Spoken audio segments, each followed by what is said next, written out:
Ladies and gentlemen, boys and girls, fourth and trollers, we're back with the most entertaining fantasy football podcast on the planet. That is right, Fourth and Troll. We are back.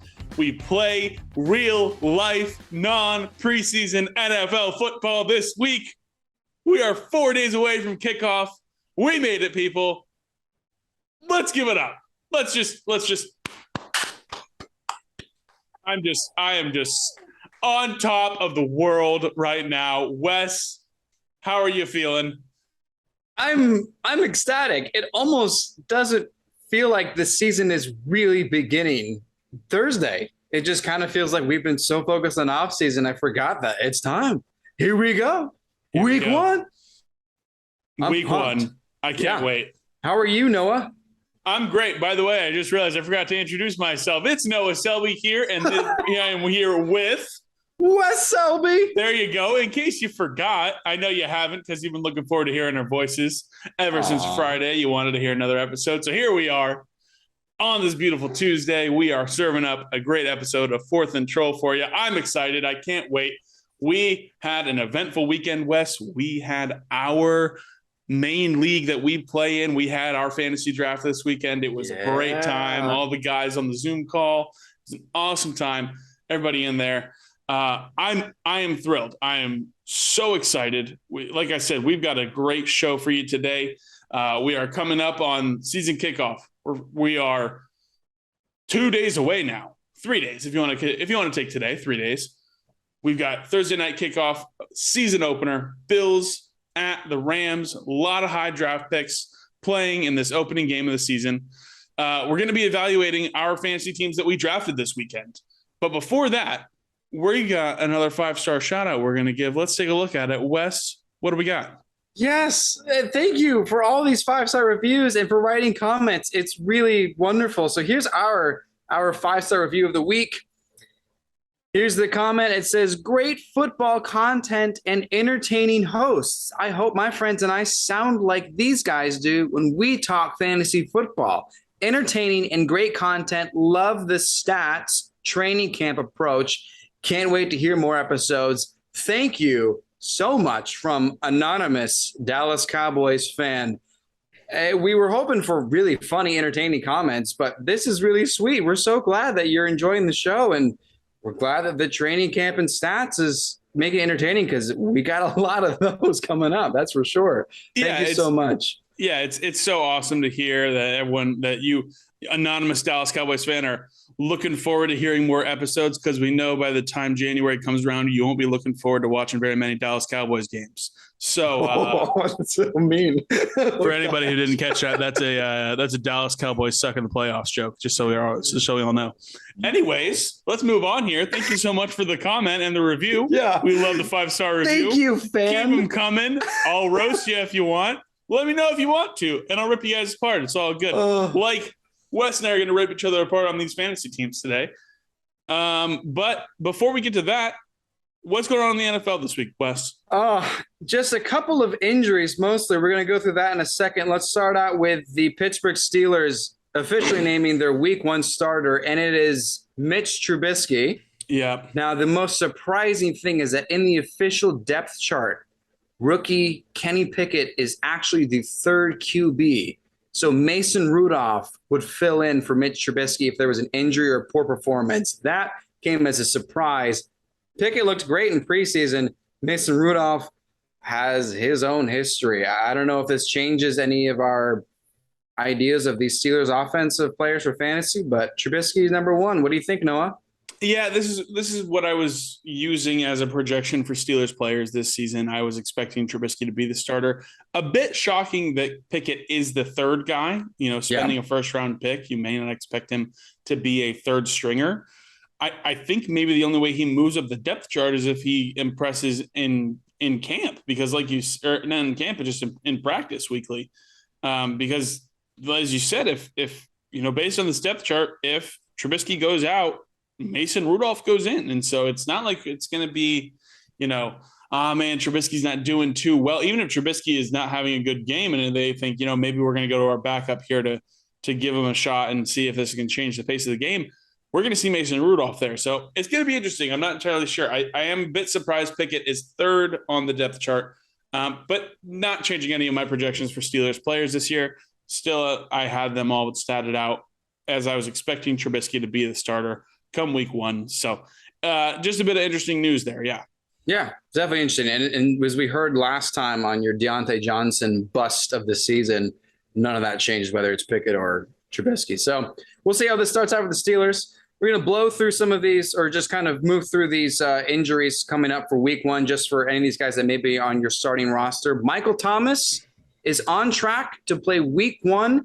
This will be his first regular season game since December 13th of 2020. He has been absent for a long time. Zach Ertz has a calf injury and will likely be a game time decision. He's going to be the afternoon game, so pay attention if you've got him in your starting lineup. Jacksonville Jaguars running back James Robinson will be taking the field against the Commanders. Those that are very high on Travis Etienne, like Noah and I are going to take into consideration how James Robinson will do, see what the snap count looks like there. And lastly, some big name wide receivers have returned to practice and are looking healthy again. Deebo Samuel is back, T. Higgins is back, and Chris Godwin has begun practicing without a knee brace. High-profile receivers are going to be ready for week one, it looks like. Excited for the start of this season. That's the news heading in to Thursday night football. Oh, man. I can't believe we're here. It is. I am so excited that we're here. One quick question I actually have for you, Wes. Yeah. On James Robinson here. Oh, yeah. We'll get into this a little later, but in our draft this past weekend, you took Travis Etienne. Mm-hmm. Are you at all considering not having Travis Etienne in your lineup, even though he was a guy that you took with a top six rounds of your draft? He was a top 6 guy on your roster. Is that somebody that you are considering? Hey, I think I may not run him right now. I think we need to wait and see what the workload is like. And does that cause you any sort of despair that a guy that you took to be, a top guy on your team potentially, that he may not be in your starting lineup week one?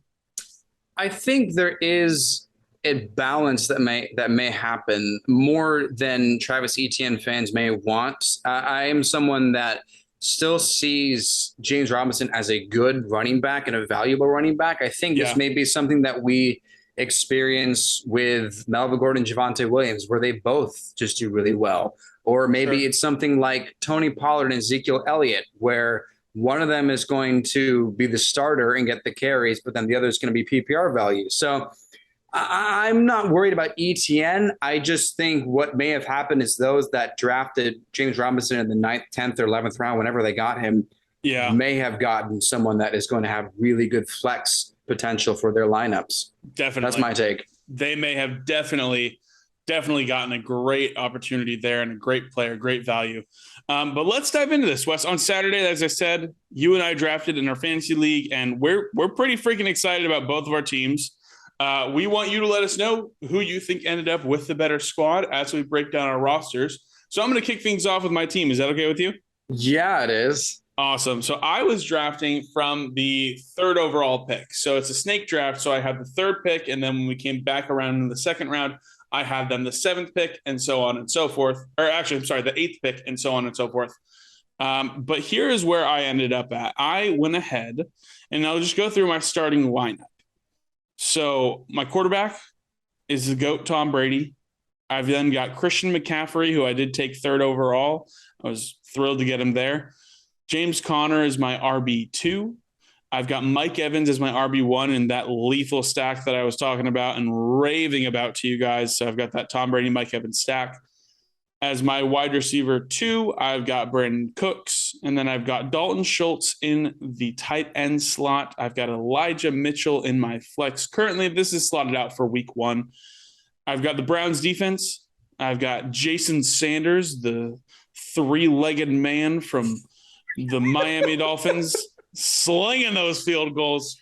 I believe he hit from 59 yards in the preseason. What a man. Then on the bench, I've got Allen Robinson. I've got Chase Edmonds. I've got Kadarius Toney. I've got Melvin Gordon. I then have Jahan Dotson, Sky Moore, and J.D. McKissick. Wes, what do you think?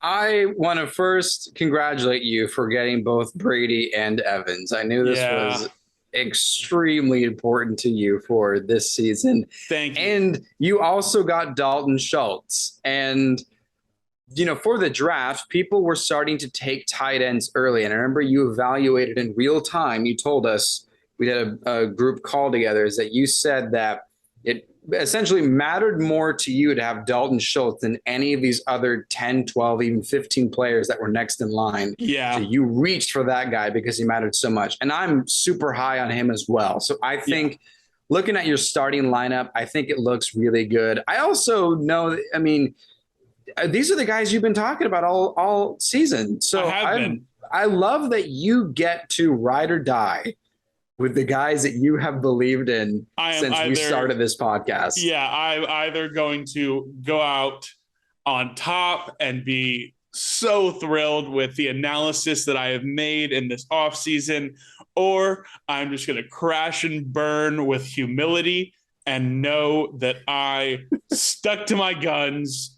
And maybe this isn't the career path I go down. Who knows? Well, I really, honestly, I look at your team and it doesn't feel like a true weak link. I think you have really great flex options. Yeah. If Elijah Mitchell, as we talked about last time, if he has an injury or the committee is just too much for a valuable fantasy asset, you have Al Robinson, you have Chase Edmonds, Melvin Gordon, J.D. McKissick, one of them is going to be worth starting the flex. Yeah. So I think you have a solid team.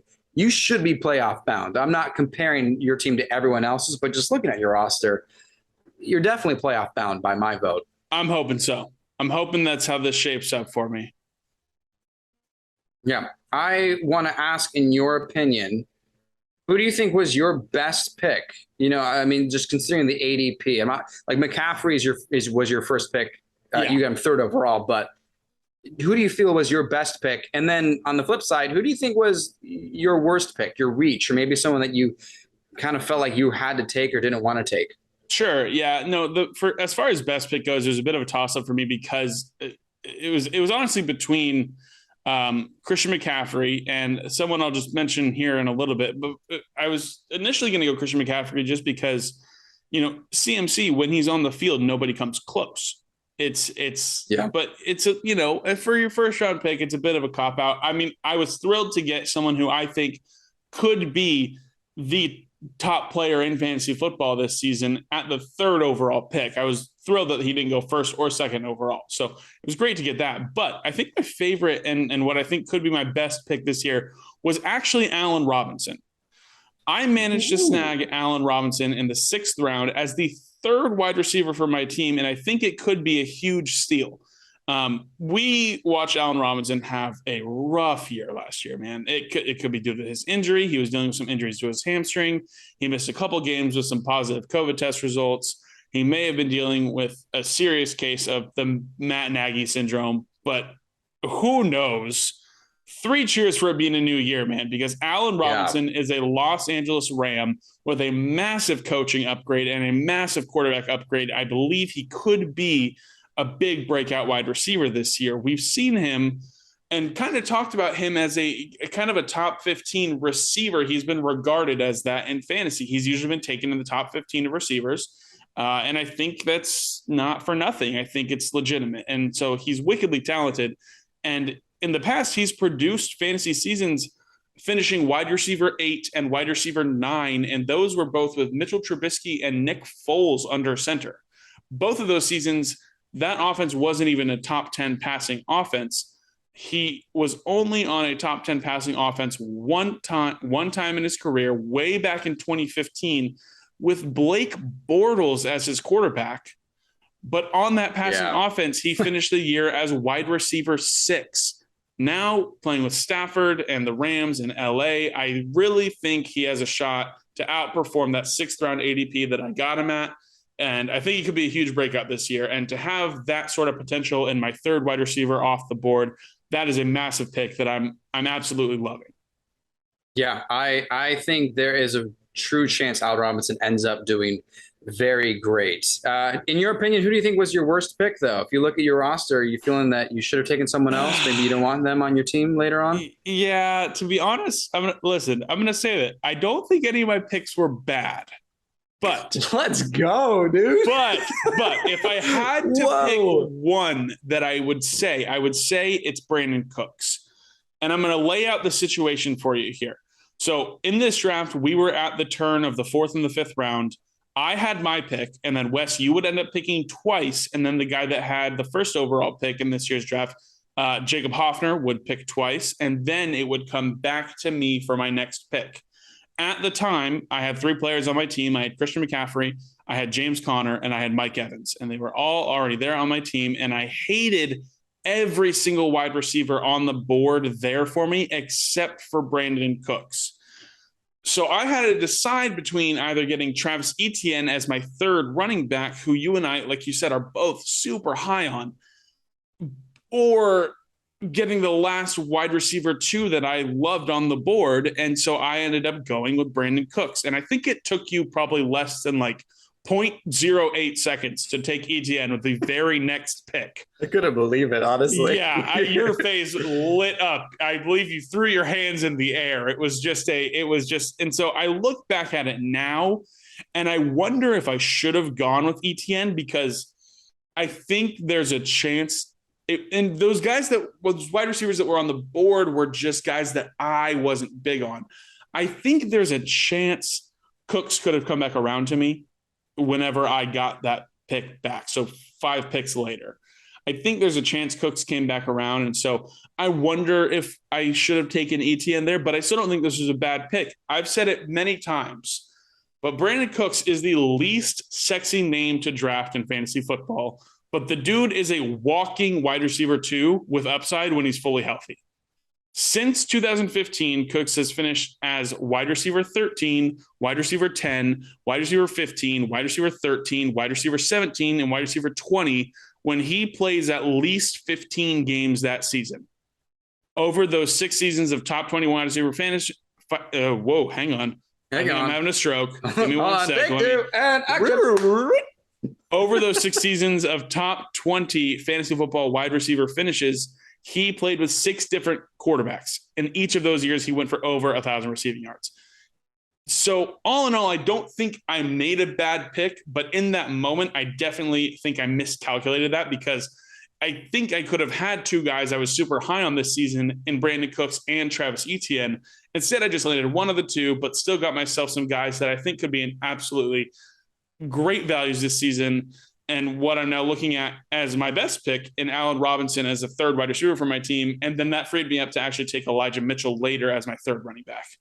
And so all in all, I don't think I made a bad pick, but I think I definitely miscalculated that one. That is just where I am at with my opinion on this team. I think I agree completely. I think Brandon Cooks could have come around to you and then maybe 2 picks later. But again, as you stated, Brandon Cooks has multiple 1,000-yard seasons, and he's had multiple quarterbacks. So right. As you said, he's a walking wide receiver too. He's consistent. He reminds me of when I first started playing fantasy. For years and years, I drafted Larry Fitzgerald almost every single time because he was guaranteed to get you those 12 points because he was so consistent, so good. Yeah. So I don't think you missed out, or rather, I don't think you got a bad player. Yeah, I think you could have got ATM, but I did. But you did. Real quick, Wes, put me on blast. Who do you like the most on my team, and who is your least favorite player on my team? I agree. I'll start with the least. I agree. Brandon Cooks could have. I think you may have had a chance to get a possibly better wide receiver at that point. Sure, but again, you have Allen Robinson, who I think later on is going to be certainly worth starting as wide receiver too. Yeah. It's funny to say because it's just like, why not? But I love that you took McCaffrey. Yeah. I absolutely love it. Go all in. The guy, as you said, is unparalleled when he's on the field. So take the best athlete in the NFL and either you're going winless or you're going undefeated. That's just how good he is. So I love To it. the moon. To the moon. It's not a fun, creative idea to say my favorite pick is your first pick, but Yeah. it is. Get McCaffrey. No, I get it. Incredible. All right, Wes, run me through your team. That was my team breakdown. Run me through your team. You were picking from the second overall pick, and tell me who you took with that pick. Oh, gosh. I knew this was going to happen. And so, in case anyone's wondering, I don't think we said it already, but Jonathan Taylor went first overall. Yeah. And there's a really good chance he was going to go first overall, which meant that I was locked in to get my favorite player of this fantasy season. And I took Justin Jefferson, number 2 overall. Yeah, as I have been saying all off season, the whole time in the podcast, he's my favorite. And I've got him on at least one team. I'm pumped. So yeah. With that being said, second overall, Justin Jefferson. Here's my roster. Quarterback, Joe Burrow. My running backs are Javonte Williams and Saquon Barkley. I've got my wide receivers, Justin Jefferson and Cortland Sutton. Tight end, Dallas Goedert. My flex option is Rashad Bateman.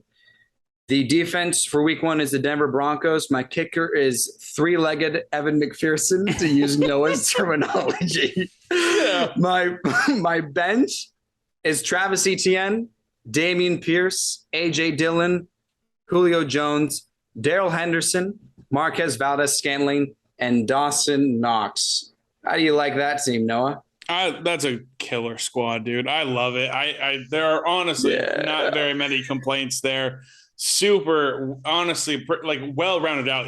I was so annoyed that you got Dameon Pierce and AJ Dillon. I was like, surely I'm going to get one of these guys, right? And then it was just like, oh well, they're both gone. It's sick. Well, that was because Noah was second, or I was second overall, and Noah was third overall. So we were going to take some of our players eventually. Yeah, back-to-back picks there. I love the squad. Wes, who was your best pick and your worst pick? I think my best pick, especially for the value, as you just mentioned, was A.J. Dillon. I got him in the 9th round. Yeah. I mean, a guy that Aaron Rodgers has said is going to likely get 50 targets for someone who has an RB1 upside.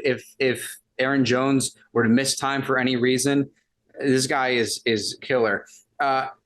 Just for a fun fact, Aaron Rodgers was on the Pat McAfee show, and he quoted himself saying that he wasn't sure whether he would want to take a roundhouse kick to the face by Chuck Norris or to try to tackle A.J. Dillon. That's how highly he thinks of this guy. I love it. So yeah, for me, he's my best pick. And you know, what's funny is I think my worst pick, it sounds kind of strange, is going to be, I think it's Saquon Barkley. Okay. Just because I think Saquon Barkley and Javonte Williams are both RB2 type running backs for this. Sure.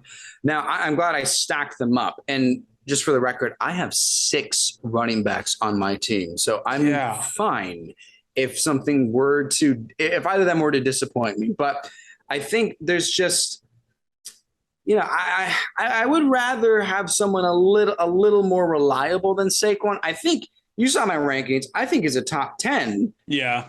I just, there's that caution. There's just that, okay, he's the only good player on the Giants. No offense to Giants fans, but am I right? I'm right. So Brian Dable, he's going to help turn around that franchise. Are they going to wear him to the bone like they've done the last 2 seasons? I don't know. If anything were to happen, I've got Travis Etienne, as we mentioned, Dameon Pierce are there. So it's, I passed on Aaron Jones. I'll say that. I wanted to take that risk. It is a risk. We'll see how it pans out for me. Yeah. With that being said, Noah, your opinion, favorite guy on my team, least favorite guy on my team. What's your take? I think my favorite guy, and then almost in a way my least favorite because I didn't get him. It was my guy, Rashad Bateman. You know how high I am on Rashad Bateman. Yeah. I think he is going to be a superstar this year. He's going to be a huge breakout. I think it's a great. Your wide receivers are honestly like your top 3 are crazy. I think there's potential for all these guys to finish like potentially top 15. Including who we both have as our wide receiver 1, Justin Jefferson. And so I think, I would say that's my favorite player on your team. My favorite pick, who I like the most, is Rashad Bateman. I think probably my least favorite, and it's not actually like bad. I just don't know where this passing offense ends up, is probably Dallas Goedert as your starting tight end. You do also have Dawson Knox on your bench, but I am a firm believer in, like, there are like 6 guys in fantasy this year that I think are going to be upper echelon, top tier, like these guys who are going to be, there's going to be quite a divide, I feel like, between the top 6 tight ends that I have, Mark Andrews, Travis Kelce, Dalton Schultz, Kyle Pitts, George Kittle, and then Darren Waller. I think those 6 guys are going to be there in the top 6. I think even the top 2 there with Andrews and Kelce are going to separate themselves a bit from those other 4. But I think there's a bit of a gap there. And so I just have question marks about the Philadelphia Eagles passing offense. And so for me, thinking, I don't know what Dallas Goedert does this year. I still have him as top 10. I believe I have him as my tight end 9. I believe he is on my list here. I think that's probably my least favorite. I don't know, but it's hard. It's hard to find a weak spot on the team here. I think. Thank you. Yeah, I think it's a really good team, man. I think like you said, for me, I think we may have a good chance at meeting up in the playoffs, and we're either going to stick to our guns here, or we're going to go there together, or we're going to dive down together real bad and flames, and it's going to be great. Either way, it's amazing would it be if we met in the championship? First season, fourth control. Pretty fantastic. It would be pretty fantastic. Anyways, let us know whose team you like more, mine or Wes's. All that being said, we're going to move on here, and we are just 2 days away from opening kickoff, from season kickoff, from NFL football. Let's go! The Buffalo Bills versus the Buffalo Bills at the Los Angeles Rams over in SoFi Stadium. Some people are saying this is going to be a Super Bowl preview. One thing's for sure, there are going to be some high fantasy draft picks to start off the season. Cooper Kupp, Stephon Diggs, Josh Allen, some question marks that we're maybe trying to figure out what's going to happen with these players. But we're going to talk about some of these players here.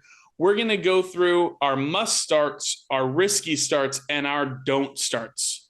Guys that we are starting with confidence, must starts, risky starts, guys that I don't know what's going to happen, and don't starts, guys that we're saying leave them on the bench. Let's start out with must starts. Wes, who is your must start for this season kickoff?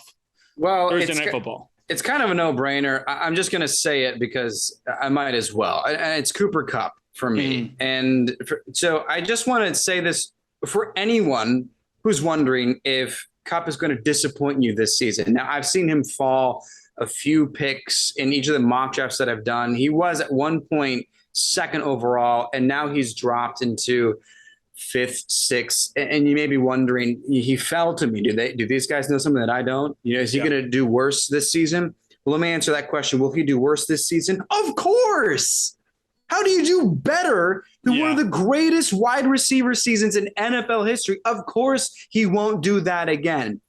But he's still going to do really, really good. Now, one interesting statistic, when I mentioned last time about DK Metcalf being a bust and those 3-year contract extensions, Cooper Kupp also signed a 3-year contract extension with the Rams. Hey, now. That same math, if we apply that, he is going to have, on average, 26% decrease. You know what that means? He's still going to have 325 points. If he were to finish last season with that, he's still top 5. So, I mean, Matt Stafford and Cooper Kupp during this offseason are on record for saying they've built even better chemistry. Yeah, they went to church camp together. Yeah, that's impossible. I don't know if there's a better marriage in the history of the world. Yeah. But I think that just means, if I'm going to decipher, I think that just means game situations, It's going to be more of Kupp in crucial downs, even more in 2-minute drills. It's going to be even more of Kupp in the red zone. He's going to be incredible. Despite the Bills' defense, he's still going to be amazing. So Cooper Kupp is my must start for this Thursday night. Yeah, I agree. Don't overthink it. It's, but it's the Bills defense. Don't overthink it. You drafted him to be there to start him, lock him in. He should be locked in every single week. So it's a no-brainer there. Keep him in the lineup, get him in there, and enjoy the points he's going to give you, because he's going to give you some friggin' points. Yeah, a lot. Goodness. A lot of them. Oh, my gosh. So That being said, similar of start him every week, I think I have an idea of who your must start is for this week. Noah, who's your must start for? Oh, not for the week, but for Thursday. Who's your must start? Tyler Bass, Buffalo Bills kicker. No, I'm just kidding. Again, it's similarly, it's a bit of a no-brainer, but it's quarterback for the Buffalo Bills, Josh Allen. You drafted him early. Start him every single week. Don't overthink it just because it's Jalen Ramsey and Aaron Donald and the Rams defense. Game should be pretty high scoring. These are two high-powered offenses and high-powered defenses. These are, like we said in the beginning of the show, some people are saying this is going to be a Super Bowl preview. Yeah. So this is going to be a great game. Josh Allen certainly has the capability of getting points in the air with his touchdowns. He also has the capability of getting points with his legs. He should be a top quarterback option for the week. Don't overthink it. Lock him into your lineup. Easy as that. He is my must start for the week for Thursday night. Yeah, it's funny that we're both picking guys that are, have a very good shot to finish as the first position for the end of the season. I mean, it's just, they're going to be great. And just as a reminder, Josh Allen rushed for 763 yards. So if Aaron Donald's coming, Josh Allen will get away. Okay. It's insane. He also had 6 rushing touchdowns. So yeah. The rushing Congratulations on getting Josh Allen to your team. It's crazy. I feel like people kind of tend to not forget, forget about the rushing upside he brings. He rushed for he was 25% short of 1,000 yards, you guys. He is so good. And so it's a no-brainer to keep him in your lineup. Those are our must starts. Let's move on to risky starts here for the week. Wes, who's your risky start this week? Well, you've already talked about him, and I think it's just for this first week. It's going to be a little bit of a risk, in my opinion, to start Allen Robinson. Yeah. I'm not sure if week 1 we're going to see, as you've talked about, this top 15 upside, the incredible, start of his career, Allen Robinson, that we think he should have. Look, the other wide receivers outside of Cooper Kupp averaged about 6 targets a game. Mm-hmm. Cooper Kupp only had 3 games where he had less than 10 targets. Again, this marriage between Stafford and Kupp is symbolic. It's poetic. It's nothing like it. I mean, that's the only concern. And I'm bringing this up because when it comes to important games, and I know anybody can argue every game is important, but when this is a Super Bowl preview between arguably the best defense and arguably the best offense with the Bills, Stafford's not going to have time to think about, well, let me make sure I get everybody some targets here and make sure I distribute the ball. When the game was on the line in the Super Bowl, final drive, who did Stafford turn to time and time again? It was always Cooper Kupp. He had that crucial 3rd down catch. He had that crucial 4th down conversion. He had the game-winning touchdown. It was Cooper Kupp. So it's possible that everyone just decides that's it. All 11 men cover Cooper Kupp, and then Allen Robinson's open, and it's just going to be a great game. It's possible. That's why it's a risk. But I just want to provide a little bit of the season's history with Stafford and how the other receivers did. They did fine, but they don't get the ball because Matt Stafford has the biggest man crush on Cooper Kupp in the world. So he's my risky start. Now, you've got him in a league. I've got him in a league. Noah, are you considering starting Allen Robinson with that in mind? It's been a question, but I think I am going to wait a week just to see kind of what the target share looks like and how they gel together. It's a great defense they're playing against. And so I think I'm gonna wait 1 week on him. I do have Elijah Mitchell, who I feel a little bit better slotting into a flex against the Chicago Bears than I do Allen Robinson slotting in against the Buffalo Bills, especially on Thursday night, because it's terrifying having a player on Thursday night, especially if you're playing against someone who has a player on Thursday night, and if your guy does not do well, going into Sunday, you're like, oh boy, I'm sweating. A lot of catching up. Here we go. Yeah, we got some work to do here, and so I am going to wait a week on him. I agree. It is a risky start, but if you feel strongly, do it. It could pay off massively. So. It's also the first game. I think there's a 3-week window where you're allowed to figure out if who's real on your team. So right. We'll see. I'm really looking forward to seeing how Al Robinson does on Thursday. Noah, who's your risky start for Thursday? Let's hear it. My risky start for this Thursday night football season kickoff is going to be running back for the Buffalo Bills, James Cook. I am more inclined to start a guy like Cook against the Rams over Singletary for a few reasons. It's going to be based on the draft capital, the receiving upside that he brings, and reports from camp. Cook was taken at the end of the second round. They spent significant capital to get this guy on their team. May have been a luxury pick, to be honest, because there wasn't much the team needed. But they could have just looked at it and said, "Yeah, we like this guy. We think he's good. Let's take him off the board." But they did spend a second rounder on him, so I believe he will be involved. He was taking some and this is interesting to read about and hear, he was taking occasional reps with the wide receivers in camp to work on his route running and his footwork. I kind of see him slotting in as the third down guy in the backfield for Buffalo, which may not be encouraging on most weeks, given how good that offense is and how many lack of third downs there may be. But against a top defense like the Rams, I think it's a risky start, but it could be one that pays off if you are a James Cook believer. If he does make it into your lineup, it shouldn't be more than a flex play, and I don't think you should be expecting any more than a flex play. But I'm going to say it here, James Cook is going to be a risky start, but if you're a believer and if you are a James Cook truther, put him into the lineup because I think he could see a significant amount of work in this game. I love that you want us to consider starting James Cook because I think he is super talented. Yeah. I watched his highlights, and this is going to sound ridiculous, but when I watched him, I honestly, I'm not even kidding, I honestly thought to myself, hey, he kind of reminds me of Dalvin Cook. Oh, really? And, yeah, I'm not even kidding. I had that thought when I watched his highlights. Did you know? No, I didn't. And then I looked up James Cook brother just to see. Or I looked up Dalvin Cook brother and I was like, oh, there he is. Okay. So it makes sense.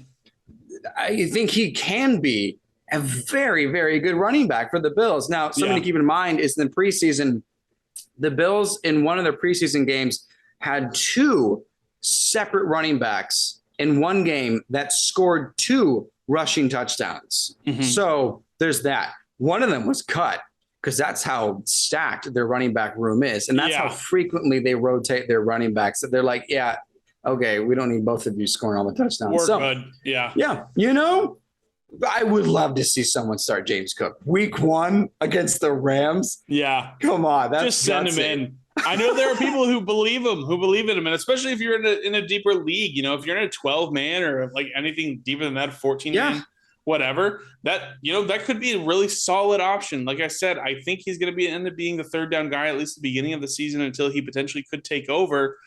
And I think we're going to see some third downs for the Bills in this game that they're going to have to convert. And if they think he is the guy to do that for them, they're going to put the ball in his hands. So risky start, but I think it could pay off for you depending on how you are feeling about Sir James Cook.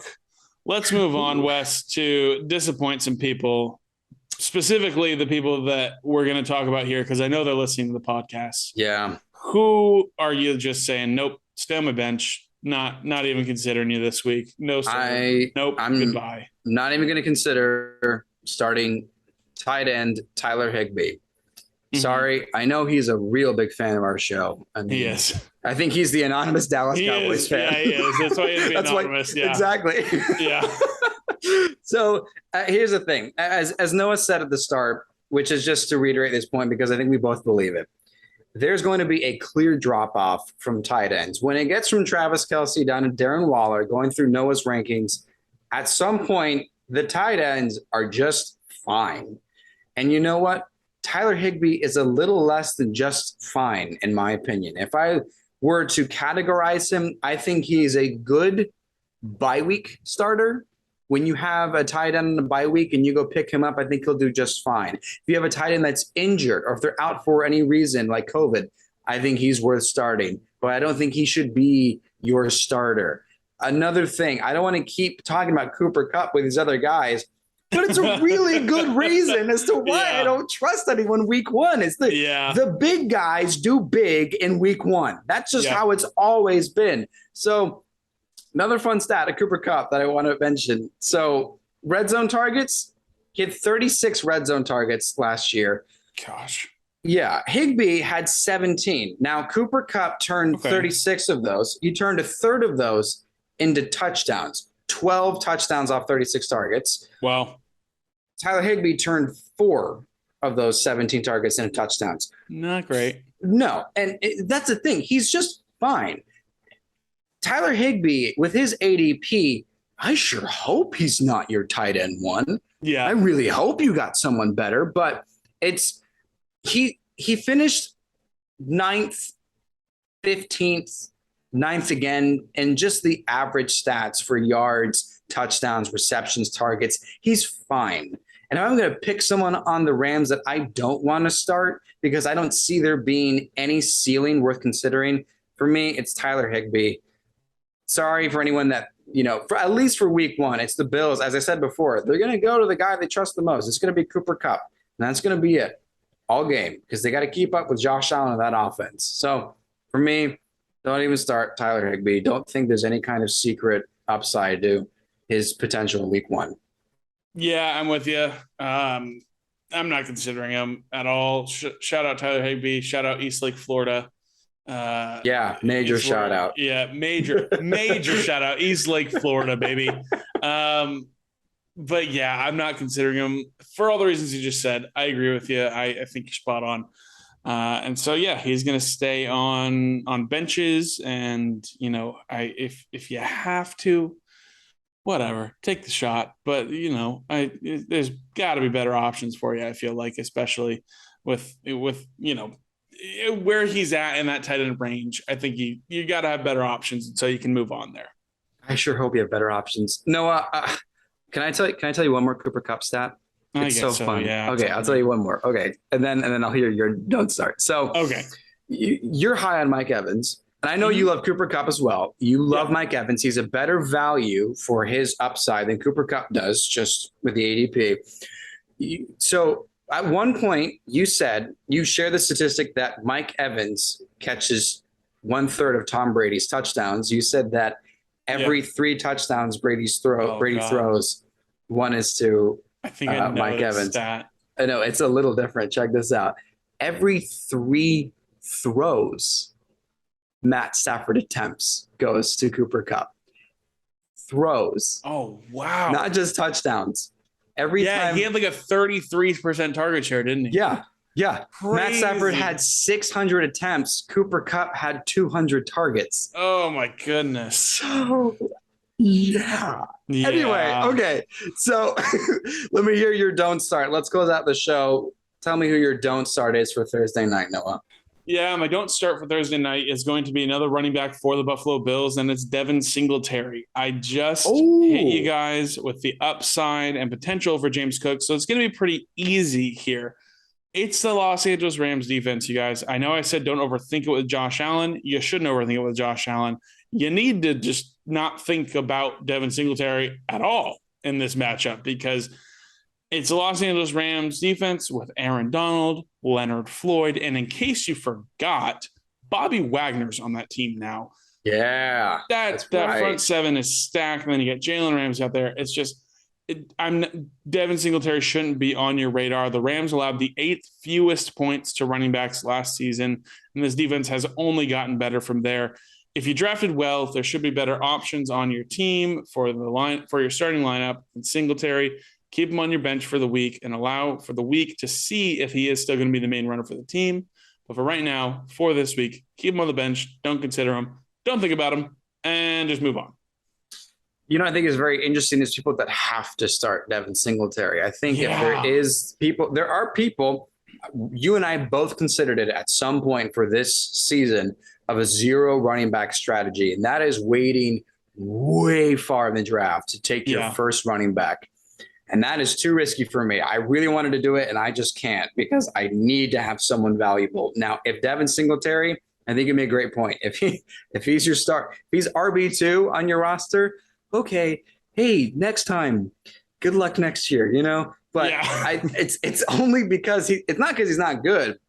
That they give the ball to so many ball carriers in the backfield, and that's why James Cook is an interesting pick for people who think that he's got a potential to break out later on, because who knows? Yeah, I avoided him. He was one of the guys that I just avoided in every mock draft and each of my drafts. Devin Singletary. Yeah, I hope you don't have to start him. I hope so too. I think that Rams defense is going to absolutely shut him down whenever he is on the field. And that being said, I'm going to shut down this episode. That is going to be all the time we have for the show. Wherever you're listening, we'd appreciate it if you gave us a review, gave us a 5-star review, say something funny, and we'll chuck you a shout out on the episode that we get to it on. Apparently, I'm going to roast you because that's my thing now. So we're on social media everywhere at 4th and Troll, and on Facebook at 4th and Troll Fantasy. Look out for our mascot, Tutty the Troll, and make him smile by giving us a follow and joining us next time every Tuesday and Friday. My name is Noah Selby. And I'm Wes Selby. And this has been 4th and Troll Fantasy.